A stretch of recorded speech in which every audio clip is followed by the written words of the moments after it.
ఓ పెద్ద మనిషికి 4 కొడుకులు 8 ఎకరాల భూమి ఉంది. తలో 2 ఎకరాలు వంచితే ఏ లొల్లుండది. అంతేగాని ఒకరికి 3 ఎకరాలు ఇస్తా ఇంకొకరికి ఎకరమే ఇస్తా అంటే ఎట్లుంటది? చల్ గిదేం తరి కానీ మరల పడతారు లాస్ అయ్యేటోళ్ళు. నలుగుట్ల పంచాది పెట్టినా అట్లెట్లా వంచుతారు, అందరికీ సమానంగా చూడాలి కదా అని అంటారు. గీ ముచ్చడగిన గట్లనే ఉన్నది. మళ్ళా తెలుగు కోడలైనా తెలంగాణ మీద గింత నినర్ చూపియలే మన నిర్మలమ్మ.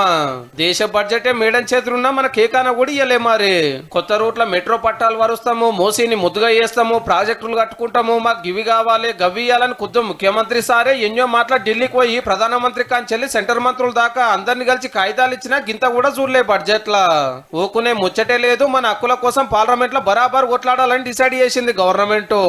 తెలంగాణ ట్యాక్స్ కట్టిన ప్రతి రూపీ పాయింట్ ఆఫ్ వ్యూ చూస్తే కేవలము 40 పైసలు రిటర్న్ ఇన్వెస్ట్మెంట్ వస్తుంది. కానీ యూపీతో కంపేర్ చేసుకుంటే వాళ్ళు ₹1 ట్యాక్స్ కడితే వాళ్ళకి ₹5 మళ్ళీ ఇన్వెస్ట్మెంట్ సెంట్రల్ గవర్నమెంట్ నుంచి పోతుంది. అదే ఆంధ్రాకు పోలవరము, విశాఖ స్టీల్ ఫ్యాక్టరీ, ఓడరేవులు, బ్రిడ్జులు, రోడ్లని 30,000 కోట్లకు మీద ఇచ్చిండ్రు. ఎందుకంటే సెంట్రల్ గవర్నమెంట్ లో చంద్రన్న పార్టీ పొత్తున్నది కదా, కృషి చేస్తాను కన్నట్టు. ఇక అసెంబ్లీ ఓట్లు వస్తున్నందుకు బీహార్ కు శితం ఇచ్చిండ్రు. 8 ఎంపీలు బీజేపీ గెలిచింది, 8 ఎంపీలు కాంగ్రెస్ గెలిచింది. కానీ 8+8 16 కాదు, గుండు 0. తెలంగాణకెళ్ళి 2 సెంటర్ మంత్రులున్నా ఏకాన దేలేదని 2 పార్టీలు గరమైతుంటే లేలే అన్ని రాష్ట్రాలకు అందేటి మనకు కూడా అందుతాయి అనేది ఇళ్ళ మాట.